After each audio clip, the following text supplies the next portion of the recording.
Hola, bienvenidos a nuestro diálogo semanal con Helga Sepp-LaRouche, fundadora y presidente del Instituto Schiller. Hoy es 20 de septiembre de 2023. Soy Harley Schlanger y seré su anfitrión. Pueden enviarnos sus preguntas y comentarios a questions@schillerinstitute.org o publicarlos en la sala de chat. Helga, tras una serie de conferencias internacionales en las últimas semanas, empezando por la cumbre de los BRICS, el Grupo de los 20, el Grupo de los 77, el Foro Económico Oriental, entre otros, el foco de atención ha cambiado ahora al debate de la Asamblea General de las Naciones Unidas, que empezó en Nueva York, y han surgido agudas diferencias entre las naciones del sur global y las del llamado norte global, con los líderes del sur global insistiendo en que sus voces sean escuchadas, especialmente en las cuestiones que tienen que ver con el fin del orden colonial, y los del norte global que siguen obstinadamente comprometidos con el disque orden basado en reglas. Entre los discursos de ayer escuchamos a los presidentes Lula da Silva de Brasil, Ramaphosa de Sudáfrica y Fernández de Argentina, pero también ayer los discursos incluyeron uno del presidente Biden y otro del presidente Zelensky, ambos insistiendo en mantener el flujo de armas a Ucrania y la guerra contra Rusia. Me gustaría comenzar con tus comentarios sobre las sesiones de ayer y hacia dónde ves que se dirigen las cosas en los próximos días y semanas, incluida el Día Internacional de Paz que se celebra mañana en las Naciones Unidas. Creo que el Día Internacional de la Paz es muy urgente y muy oportuno, porque el peligro de guerra está aumentando claramente. Todo el debate sobre los misiles crucero Taurus, que supuestamente Alemania va a mandar, y los F-35. Estos son bombarderos furtivos con capacidad nuclear procedentes de Estados Unidos y los pilotos de países de Europa Oriental que supuestamente serán entrenados en estos aviones, lo que llevará un tiempo, pero no obstante, claramente ese argumento ha sido presentado por varios expertos militares que eso eleva el nivel de peligro de una europeización de la guerra, que una vez que se expande la guerra, entonces estoy muy segura de que no hay límite, al menos al peligro de una guerra nuclear global. Así que esa es la espada de Damocles, por así decirlo, que pende sobre esta Asamblea General de las Naciones Unidas. Y creo que la Asamblea General de la ONU es el único órgano que debería ocuparse de la cuestión de guerra y paz. Esto lo han hecho implícitamente o en cierta medida algunos de los oradores de los países del sur global, pero creo que debe hacerse de forma aún más dramática y urgente, porque ¿dónde más que en el debate de la Asamblea General debería plantearse esta cuestión que afecta a la existencia de la humanidad en su conjunto? Como dijiste, el contraste entre las intervenciones ha sido muy marcado. Está el intento de mantener el orden basado en reglas que no es tan normativo, no es tan democrático, tampoco es tan transparente, porque nadie sabe cuáles son esas reglas, porque tienden a cambiar según las circunstancias, según convenga a los países del norte global. ¿Dónde deberían tratarse estas cosas si no es en la Asamblea General de las Naciones Unidas? Y los líderes de Brasil, Sudáfrica, Argentina y también muchos otros, no tuve tiempo de escucharlos a todos, pero hubo otros oradores de Asia Central, Uzbekistán, Irán, y más o menos todos, no todos, pero varios de ellos fueron realmente extremadamente francos sobre las injusticias del actual sistema mundial y la necesidad de cambiarlo. Y luego está la idea de reformar a las Naciones Unidas, que viene de Estados Unidos y algunos otros países de la Unión Europea. Y lo que quieren hacer es que quieren no la exigencia legítima de los países del sur global de tener una mayor participación, porque es África, Latinoamérica y Asia son la gran mayoría de la población humana y no están representados de manera proporcional. Así que quieren que eso cambie, pero los líderes del norte global básicamente quieren cambiar el Consejo de Seguridad de las Naciones Unidas para eliminar el poder de veto de los actuales 5 miembros permanentes, y naturalmente eso es parte para atacar el derecho de China y Rusia a vetar cualquier decisión. Es una batalla enorme, y si ahora se opta por la regla de la mayoría en el Consejo de Seguridad de las Naciones Unidas, entonces ya no hay cómo evitar que hagan lo que les dé la gana, por así decirlo. Así que creo que los acontecimientos que hemos visto y que mencionaste, la cumbre del BRICS de Johannesburgo, la reunión África-Rusia de San Petersburgo, las reuniones de la ASEAN de Yakarta, la reunión del Grupo de los 77 y, por último, la reunión de Vladivostok del Foro Económico Oriental. Han sido una serie muy rápida de enormes conferencias en las que se está debatiendo el nuevo orden económico mundial. Y solo puedo decir que una vez que se analizan estas conferencias en detalle, son absolutamente impresionantes. Y solo quiero destacar la conferencia de Vladivostok, en la que intervino el presidente Putin, y muchas otras, pues se trata de avances enormes. Putin dijo que el desarrollo del lejano oriente de Rusia será la prioridad de Rusia durante todo el siglo XXI, que todas las materias primas que el mundo necesita durante mucho tiempo están en Rusia. Solo se ha explorado el 35% de ellas. Se están realizando enormes inversiones. Ya se han nombrado 2.800 proyectos y casi 700 de ellos ya han comenzado. Así que se trata de un potencial de desarrollo tremendo, y Occidente se está comportando estúpidamente al no adoptar una actitud positiva de cooperación. Obviamente, detrás de las personas que emprendieron la guerra contra Rusia está la idea de dividir a Rusia en 10 o 12 pedazos diferentes, con la idea de que entonces estas materias primas serían accesibles a los carteles. Y si ya no hubiera un gobierno ruso patriótico que defendiera ese derecho soberano de Rusia a explorar todas esas materias primas en su propio beneficio, entonces naturalmente así es como se sometería realmente también a esa parte del mundo bajo el dominio del actual sistema neoliberal, que ya hemos visto lo que hizo. El hecho de que los países del BRICS se estén levantando ahora de una manera tan increíblemente rápida no ha sido obra de los actos malvados de troles rusos o de los deseos imperiales de China. Digan lo que digan los medios de comunicación occidentales. El hecho es que este actual orden mundial neoliberal no funcionó y no funciona, porque aumentó la brecha entre ricos y pobres en el mundo en todas partes, en detrimento de la gran mayoría de la población mundial. Así que es bastante natural que se esté desarrollando una reacción. Así que tengo mis dudas. Por un lado, es excelente que la idea de un nuevo orden económico mundial esté cada vez más cerca. Se puede ver que hay un increíble optimismo procedente de los líderes del sur global. Por ejemplo, el presidente Lula en su presentación expresó su creencia inmutable en la belleza de la humanidad. Lo expresó de forma un poco diferente, pero la idea básica era un tremendo optimismo, y denunció el pesimismo y la indiferencia dijo que la gente debía indignarse ante la pobreza en el mundo y sentirse motivada para luchar contra ella.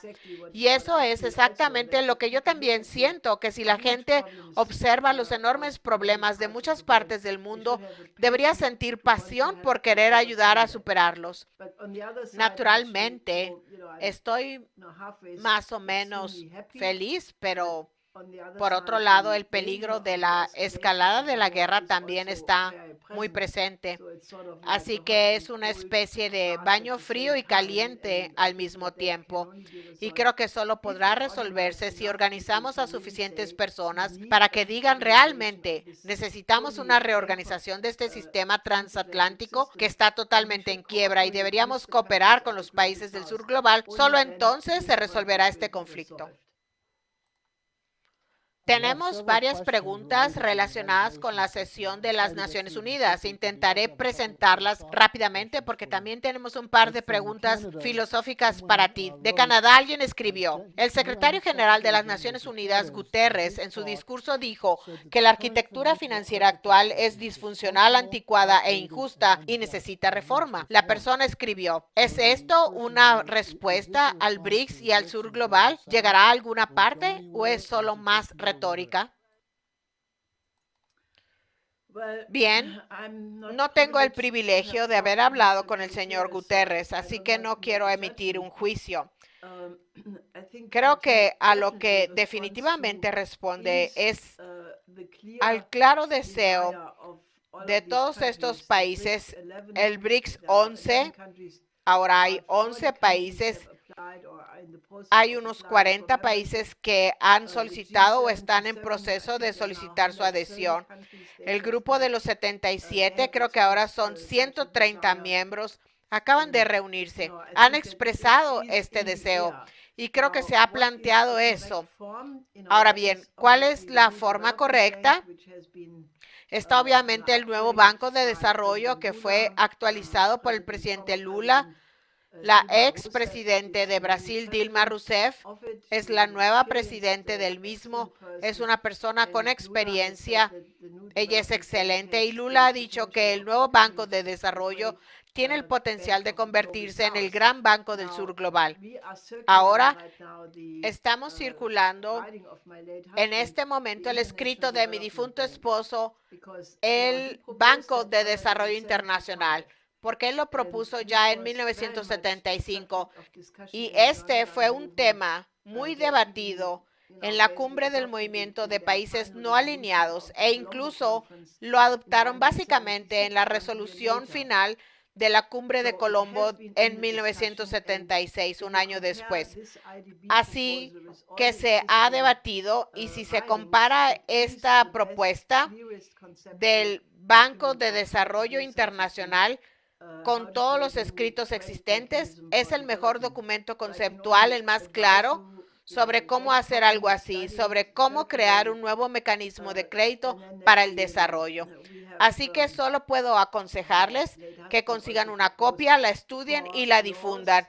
Y luego también mi difunto esposo propuso las 4 leyes de cómo reorganizar el sistema financiero en bancarrota, las 4 leyes de Lyndon LaRouche, y he incorporado estas 4 leyes en los 10 principios para una nueva arquitectura internacional de seguridad y desarrollo, porque creo que sí se requiere tener en cuenta los problemas globales y he tratado de expresarlo en estos 10 principios. Así que equípense con estos documentos, léanlos y estudienlos, porque esto es lo que definirá el futuro. Y en este momento, mañana tenemos una manifestación frente a las Naciones Unidas. En la Plaza de las Naciones Unidas tendremos un hermoso concierto. Estamos distribuyendo mucha literatura. Queremos tener influencia en el ambiente de las Naciones Unidas, así que solo cabe esperar que estas ideas tengan un efecto en el debate. Estoy segura de que también hay algunas propuestas para mitigarlas, como Biden ha propuesto ahora en contra de la iniciativa de la Franja y la Ruta. Bueno, llega un poco tarde, como la propuesta de Global Gateway de la Unión Europea en contra de la iniciativa de la Franja y la Ruta. De nuevo, no me preocupan estas cosas porque o esta gente se pone seria y estudia los principios de la economía física presentados por Lyndon LaRouche o como los chinos lo están haciendo realidad en gran medida. Entonces, podrán lograr algo. Si continúan con su forma de actuar, no hay nada de qué preocuparse. Vean lo que pasa con la infraestructura de Estados Unidos. Nada. Miren lo que pasa con la infraestructura en Alemania. Necesitan 10 años para reparar un puente simple. Ya saben, entre dos ciudades, entre el Rin, 10 años y todavía no está terminado. Así que no me preocupan estas grandiosas medidas para contener la iniciativa de la Franja y la Ruta. Debido a la teoría económica neoliberal, simplemente ya perdieron el conocimiento de cómo hacer las cosas. Así que dejemos que hagan estos discursos. Creo que tienen que ponerse en forma y ser serios de verdad. Todavía no he visto ninguna señal de ello. Estamos hablando con Helga Sepp-LaRouche del Instituto Schiller. Mencionó sus 10 principios de una arquitectura internacional de seguridad y desarrollo. Lo pueden obtener en la página del Instituto Schiller, se han difundido ampliamente y creo que es un documento crucial que nuestro público debe estudiar. Ahora, Helga, tengo una pregunta de María Janicke de Buffalo, Nueva York, que obviamente está preocupada por el estado actual de las Naciones Unidas. Pregunta, ¿qué piensa del federalismo mundial como mecanismo para promulgar su plan? Sustituir el Consejo de Seguridad de las Naciones Unidas para que todas las naciones puedan opinar, redactar leyes conjuntas, renunciar al derecho a las guerras, crear una seguridad mundial común. Algunas de las ideas que usted ha dicho, ¿tiene algún comentario al respecto? Esa es una pregunta delicada porque a lo largo de la historia se han hecho varios intentos de crear esas formas de federalismo. En lugar de discutir los predicados específicos de la misma, creo que es más importante tomarse realmente en serio los principios económicos, un nuevo orden económico mundial, la necesidad absoluta de superar la pobreza y crear un nuevo sistema de salud, un nuevo sistema educativo, un nuevo sistema crediticio, crear la infraestructura para todos los continentes, tener una idea clara de los requisitos físicos de un nuevo orden económico mundial. Y luego, igualmente importante, hay que tener claros los principios filosóficos, porque si solo se tienen los acuerdos formales, no funciona. Por eso las Naciones Unidas actuales, aunque son importantes y son el único organismo existente y la Carta de las Naciones Unidas es extremadamente valiosa y debe permanecer, sin embargo, lo que les falta a las Naciones Unidas es lo que yo llamaría una base epistemológica, y eso es lo que he intentado expresar en los 3 últimos principios de los 10 principios. Cómo tener una idea filosófica en la que se puedan resolver los conflictos y cómo tener una correspondencia entre lo que hace la gente y la legitimidad más profunda del universo físico y naturalmente una concepción del hombre. Así que creo que eso es necesario debatirlo urgentemente y yo alentaría a la gente a que nos escribiera, a que escribiera a esta videoconferencia, a que escribiera a nuestras publicaciones y a que entablara un diálogo, porque me gustaría fomentar conferencias vía Zoom, conferencias en persona. Por ejemplo, se podría celebrar una conferencia vía Zoom sobre cada uno de los 10 puntos y mantener un debate a fondo. Se podrían celebrar conferencias entre grupos de expertos, entre las universidades, entre grupos de países, pero necesitamos un debate mucho más serio cuando está claro que está en juego la existencia de la humanidad. Debemos detenernos y encontrar a los sabios de cada país y entablar un diálogo. ¿Cómo debemos crear las condiciones para que podamos autogobernar los asuntos del planeta sin el peligro de destruirnos en una guerra nuclear? Y ese debate, en mi opinión, es extremadamente urgente, así que pensemos en cómo podemos animar a estas instituciones a hacerlo. Bueno, aquí hay una pregunta para ti precisamente sobre esa naturaleza filosófica. Bruno Romano escribe que en su opinión, LaRouche afirma que adquirir conocimientos de orden superior depende del acceso de la coincidencia oppositorum. Esto es indispensable para resolver problemas que de otro modo quedarían sin resolver por entrar en conflicto unos con otros. Continúa diciendo que LaRouche afirma que hay que tener un porcentaje de personas con esta capacidad para crear una sociedad o nación. Dice, la idea de que la mente puede ser entrenada para abrirse a este nivel superior es absolutamente revolucionaria para mí.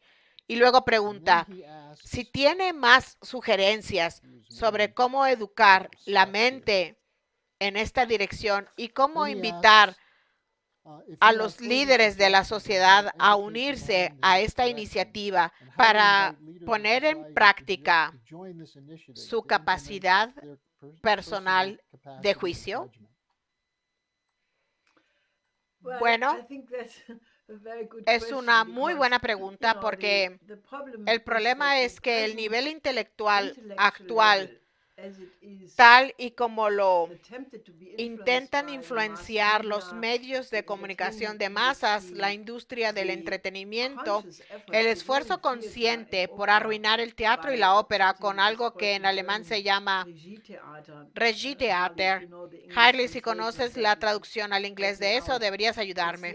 Es la idea de que destruyen todo usando el modernismo con efectos arbitrarios de marginación, distanciamiento, solo para romper la concentración de la audiencia, para que no sea capaz de absorber el mensaje de las bellas artes, ya sea en la música, la poesía o el drama.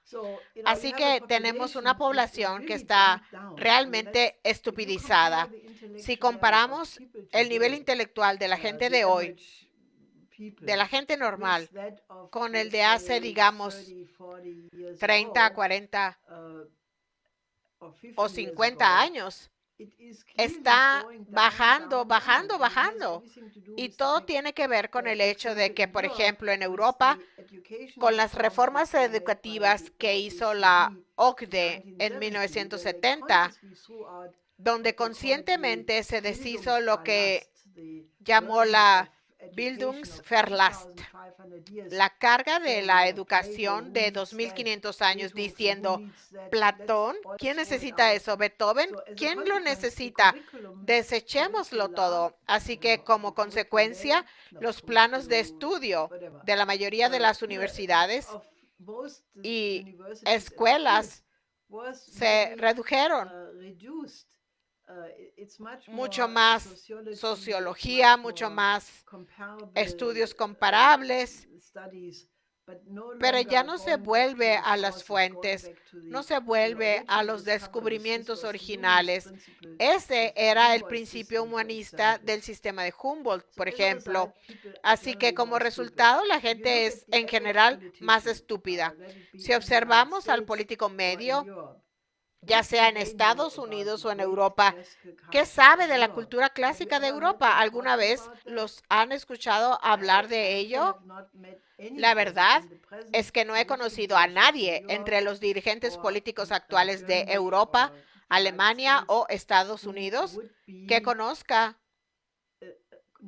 los clásicos griegos, el Renacimiento italiano, la Escuela Politécnica francesa, el período clásico alemán, el período chino Song, el período indio Gupta o el Renacimiento abasí en el mundo árabe. Eran cosas que la gente conocía. Por ejemplo, si nos fijamos en los poemas de Federico Schiller, que son preciosos, él creó algo muy específico que se llama la poesía del pensamiento, una especie de mezcla entre poesía y filosofía. Y ahí en esos poemas, que son maravillosos, tiene referencias, metáforas a trasfondos culturales específicos que hoy en día la gente ya no tiene ni idea de lo que eso significa, así que ya no lo entienden. Lo que hace falta, en mi opinión, es, en primer lugar, que la gente lo reconozca y que los mejores dirigentes y políticos no se avergüencen de decir, de acuerdo, tenemos que volver a estudiar. Debemos leer los diálogos de Platón, leer los escritos de Nicolás de Cusa, estudiar a Leibniz, a los grandes científicos y filósofos de los 2500 años de historia europea y luego estudiar a algunos de otras culturas como a Confucio o a Tagore de India u otros grandes pensadores. Deben ser parte del repertorio y hay que estudiarlos para tener un juicio universal.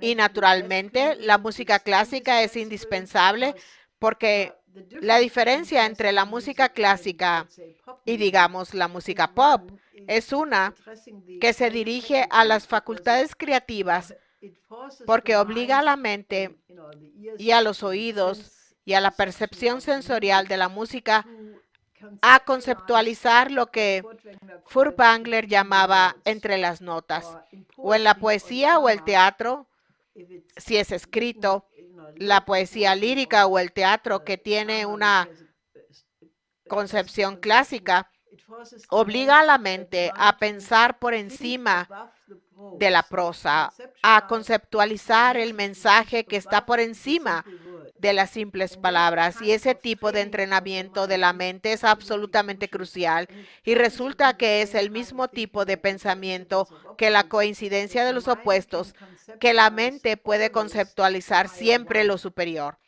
Y sin eso, uno se queda estancado en la controversia. Mi opinión es tan buena como tu opinión, y entonces la gente discute sin fin y nada funciona. Por lo tanto, creo que esta formación clásica es realmente importante.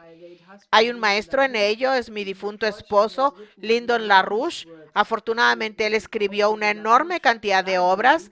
Así que pueden ir a la biblioteca de LaRouche, que está en larouchelegacyfoundation.org, que está en línea. También pueden ir a la página de la EIR, larouchepub.com, donde encontrarán archivados muchos de sus artículos. Lean esto, lo necesitan más que el desayuno, la comida y la cena. También tenemos un llamado a los músicos y artistas y otros que pueden firmar como parte del movimiento para la conferencia del Día Internacional de la Paz. Helga, quiero quedarme en este nivel filosófico. Hay muchas otras preguntas y para aquellos que las enviaron, siento que no llegamos a muchas de ellas. Preguntas como, ¿votará el Congreso más dinero para Kiev?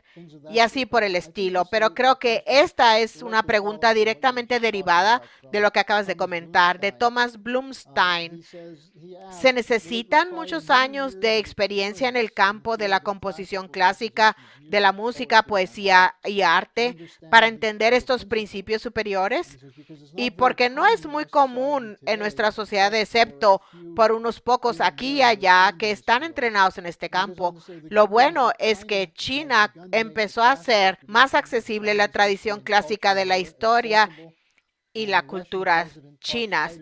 Y el presidente ruso habló bastante de ellas en su discurso en Vladivostok. ¿Qué piensas? ¿Hacen falta muchos años para transformar el sistema educativo y alcanzar este nivel de cultura clásica? Sí, en cierto sentido, porque se trata de ideas que tienen cierta profundidad, son muchas y están estructuradas, y no es algo que se pueda fingir. Pero por otro lado, la buena noticia es que la mente humana es capaz de ordenar los principios de modo que no hay que actuar como un aristotélico que dice, tengo que tener la enciclopedia británica entera y aprenderme todo eso como si se estuviera preparando para un concurso en el que tiene que estar preparado para responder a las preguntas más idiotas para hacerse millonario. De hecho, el gobierno chino ha eliminado los concursos porque le dan a las personas una idea equivocada de lo que es el conocimiento. Y creo que esto es muy inteligente porque el verdadero conocimiento proviene del amor. Algo que no se ama, uno no quiere conocerlo, porque si se amara algo, entonces uno estaría absolutamente apasionado tratando de averiguar qué es lo que uno no sabe. Por ejemplo, a algunas personas le encanta la física y estudian muchísimo hasta que la dominan. A otros les gusta la biología, entonces hacen todo tipo de experimentos con plantas, tratan de hibridizar semillas, tienen un pequeño jardín tratando de hacer experimentos, ponen el corazón en ello. Y una vez que lo hacen, verán que se abren maravillas y todo ocurre muy rápido. Es como Herbert y Riemann cuando hablaron del Geistesmassen. Geistesmassen son básicamente objetos de pensamiento o ideas. Así que uno conquista una idea, digamos, en el campo de las matemáticas o la física o la filosofía o la poesía, y luego añade estas Geistesmassen y siguen un cierto orden en la mente. Y cada vez que uno añade una nueva masa de pensamiento o idea, resuenan con todas las demás, y cuanto más uno ponga en la mente, más uno reconocerá que la mente reconoce similitudes en un campo de otro campo, y todo ello se vuelve de repente más ordenado y más accesible. Así que una vez que uno se mete de lleno y dice, mira, la humanidad está en una crisis terrible, tengo que saber todo sobre la economía física porque tengo que ser una de las personas que sepa cómo remediar la economía. Y entonces uno empieza a leer, tal vez empiece con LaRouche, luego con Leibniz, porque LaRouche fue influenciado por Leibniz. Luego uno sigue con Federico List. Luego ve a Henry C. Carey, al conde Beatty, y de repente uno tiene ya todo el área de la economía física como fundamento básico. Luego se pasa al siguiente tema. En otras palabras, hay que empezar y hacer lo que hicieron personas como Schiller. Uno tiene que tener un plan de vida, lo que uno quiere conquistar. Hay que tomar una hoja o la computadora o lo que sea y hay que escribir cuáles son las áreas que absolutamente uno quiere dominar, y entonces uno empieza con ellas. Y después de un mes o medio año se revisa el plan, porque ahora uno tiene una idea mucho mejor de lo que se debe buscar. Porque como dijo Nicolás de Cusa, se necesita presciencia para saber qué buscar. Por lo demás, ese es el problema de mucha gente que está inundada de información de Internet y de muchos otros sitios, porque no sabe qué hacer con esa información. Porque la información no es la clave del conocimiento, es la presciencia de que uno sabe lo que está buscando, y eso tiene mucho que ver con el corazón. Gracias por eso, Helga. Me gustaría terminar preguntándote, ¿qué crees que puede hacer la gente para participar con nosotros mañana en el Día Internacional de la Paz? Habrá muchas manifestaciones por la paz en muchos lugares del mundo, porque es el Día Internacional de la Paz de las Naciones Unidas. Vean los periódicos o la Internet si es que hay alguna manifestación cerca de donde están. Vayan sin falta. Vayan a reunirse con la gente que se manifiesta por la paz, porque la paz mundial es ahora mismo el asunto más importante, porque si no hay paz, no habrá nada, y estamos muy cerca de eso. Si no pueden encontrar a nadie cerca de donde están, que estén en manifestaciones, y esto deberían hacerlo en cualquier caso, pónganse en contacto con el Instituto Schiller, estén en contacto con nosotros y encontraremos la manera.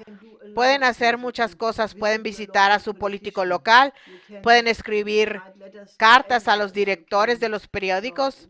Hay muchas ideas. Creo que lo más importante es que den ese paso y estén indignados.